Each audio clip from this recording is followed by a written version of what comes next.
Welcome to Sustainable Packaging with Cory Connors. I'm very excited to introduce my very famous guest, my friend April Bledsoe, who is the Industrial Account Manager at UFP Industries. Hi, April. How are you?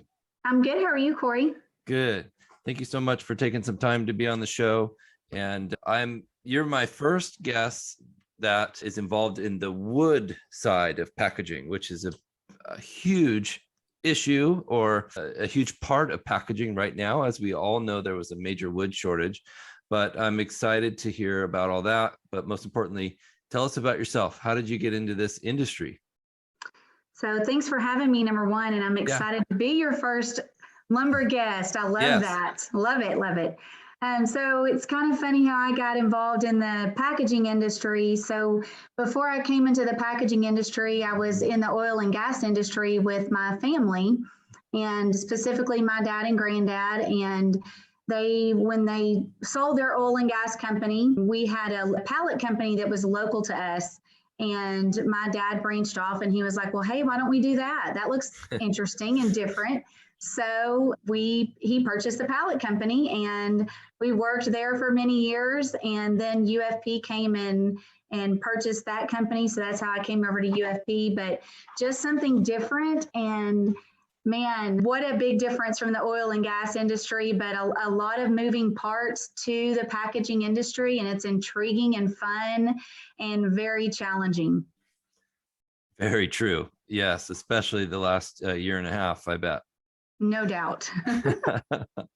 So this is a big question I'm asking everyone that comes on the show. Can packaging be sustainable? Absolutely. So especially on our side of it, I love to talk about this.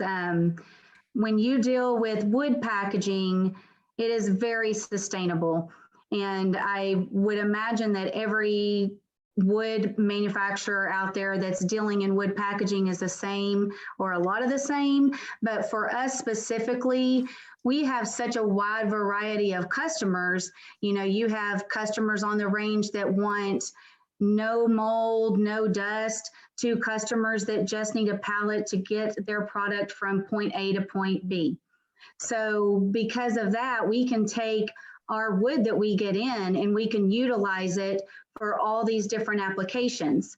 And once we're done with that, then you can take that lumber and then you can use it for all the other industries that you can use the lumber to make it sustainable. So you can take the bark and use it for your landscaping industry. You can take it and use the other part, the dust, for the mold, the bedding industry. There's so many other industries out here that you can use it for. The wood chips for the paper industry, the firewood for the home industry, sawdust for animal and bedding and biomass. Also, the sawdust is used in a lot for cogeneration plants that are producing green electricity. So when you get lumber in at the large mass that we're dealing with, it is utilized and sustainable in every realm. So yes, to answer your question.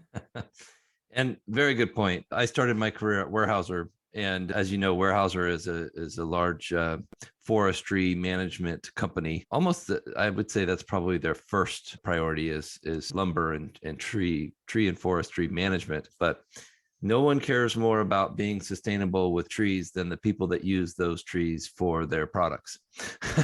Yes, and for sure. So I totally agree with you. What a renewable, wonderful resource to be used over and over again and to be grown in perpetuity. Yes, absolutely. That's great. Well, tell us a little bit about your role at UFP. So UFP, I'm going to start by just giving a little background about UFP. UFP was founded in 1955 in Michigan, and we were originally made as the supplier for lumber for the manufactured housing industry. And we still are involved in that industry on a large scale.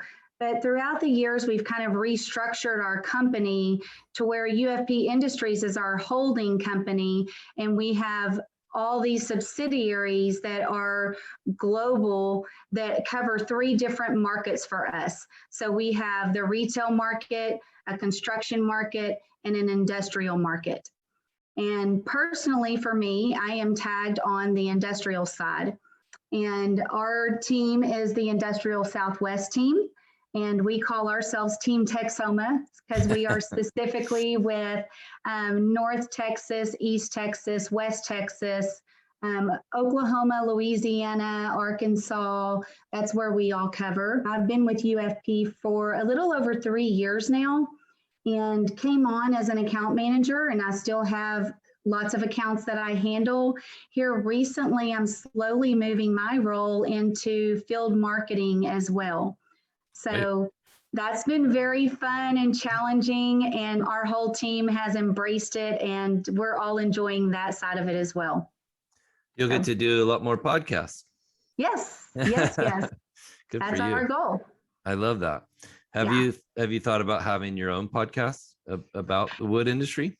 I have not, but not specifically a podcast, but yes, like we want to get out and do more of those things where we're giving our industry knowledge about our products and what we are. You know, everybody always talks about the housing side of lumber and the housing grades of lumber. You don't hear much on industrial grades and your packaging side, which is a big, huge side of challenges. And we want to be the information givers, and we are the experts in that. So yes, we plan to definitely, you will see more of us and our team on that in the next several years.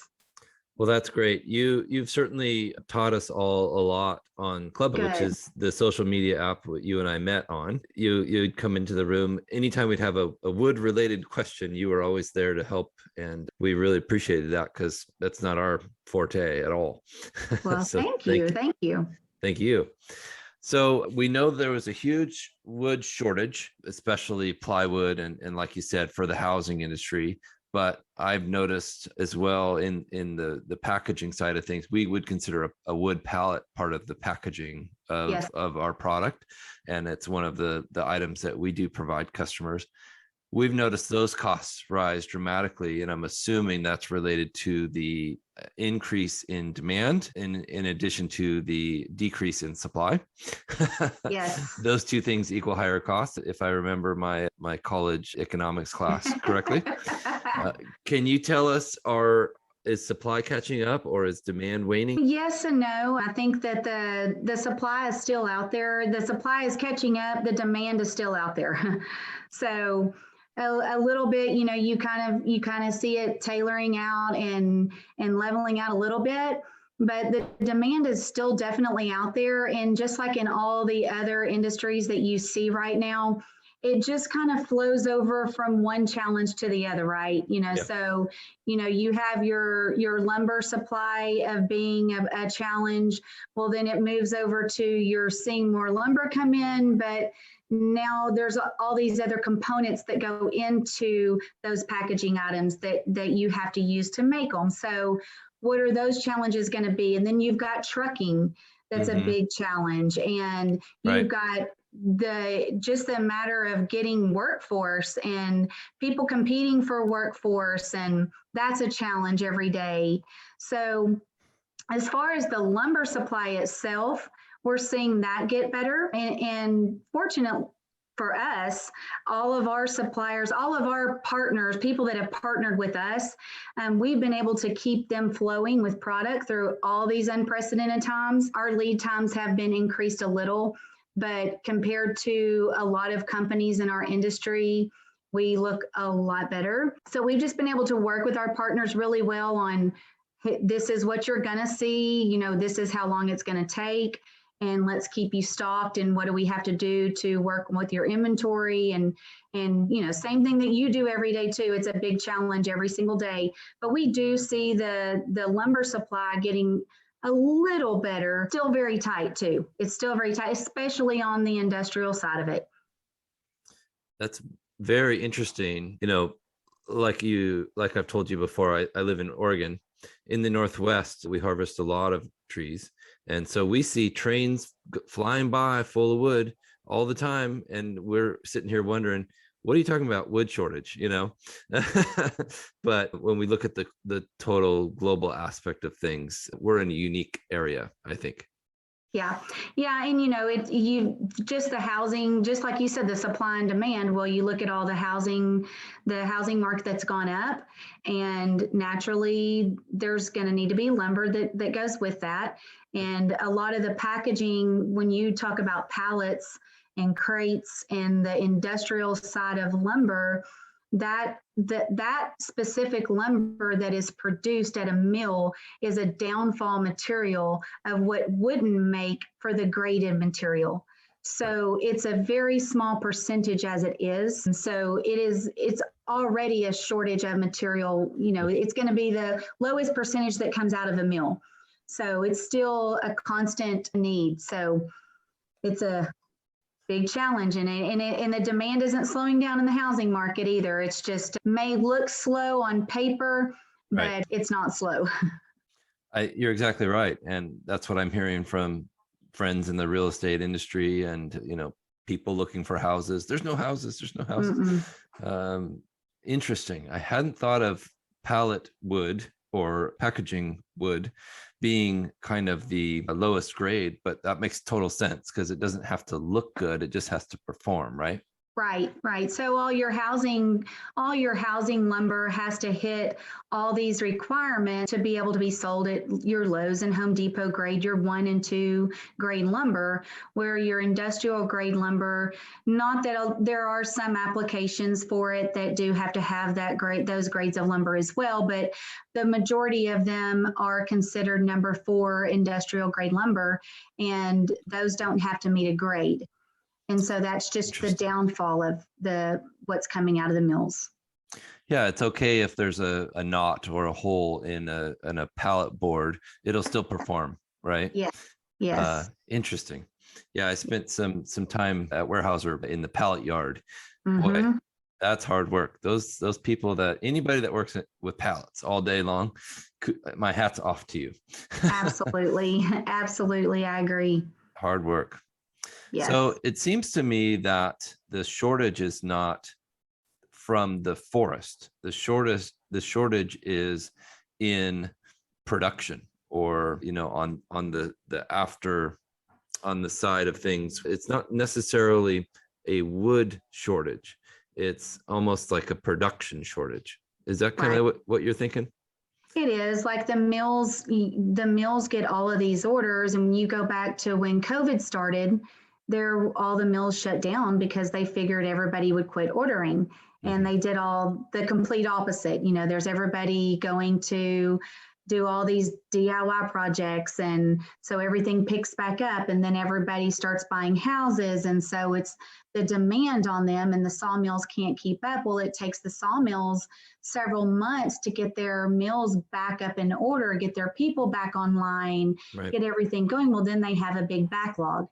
And that backlog has just continued to increase and increase and increase. So, yeah, I don't think it's the shortage of actual logs. As a matter of fact, I saw an article today, I read it, that came out this morning, and I loved one of the quotes in it. It said, tree growth in the region is outpacing removals by 80%.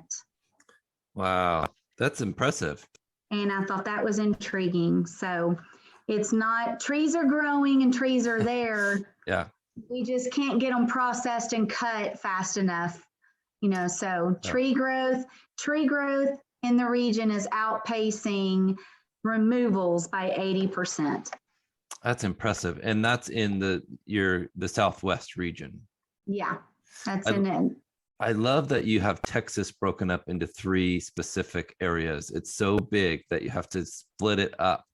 That's fascinating to me. Yes. What a big state. It really is. It really is. I need to come down there and check it out. You should. We'd love to have you. Yeah. Love to have you. Well, tell us more about what's going on with the future of UFP. You said you're going into marketing. Are there new things that you guys are going to be developing or trying? Well, I mean, our business constantly is growing. We don't like to turn away any business. So we are the company where if somebody comes to us and says, can you do this? Our answer is usually just going to be yes, and we'll figure it out. So somewhere, somebody in our company, in our organization can do what you need to be done. We do everything from pallets, crates, skids, lamination, components. We do bedding, we have hands on a little bit of every type of business that there is. So that's the one great thing about UFP is everybody's always looking to better it and make it bigger. And for our side and our team, we just are looking to continually get our names out there and make us better and listen to our customers and listen to the people to know what do you need and what can, from the packaging side, the packaging industry is so big and in such a demand that we want to be the forefront and the leaders out there. And we want people to know who UFP is. So that's the big thing we want to do is we want people to know who we are and recognize us.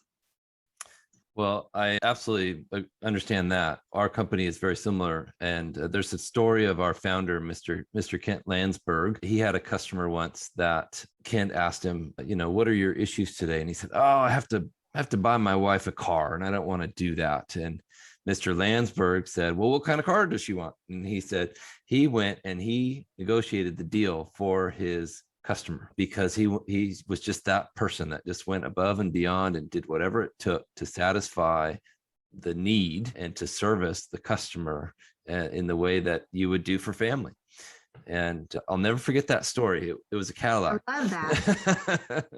I mean, that is a great mentality right there. And that's kind of what we are, like we are all about our customer. Like we never want to, the last thing we ever want to do is disappoint our customer. And we always want them to go away with, hey, those guys helped me. Whatever you need, yes, they're going to help you get. And that's kind of our whole work mentality is, our work is our family and our customers are our family too.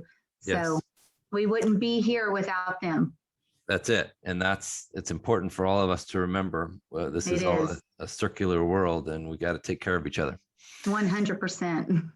So April, what's the best way for us to get a hold of you in your company?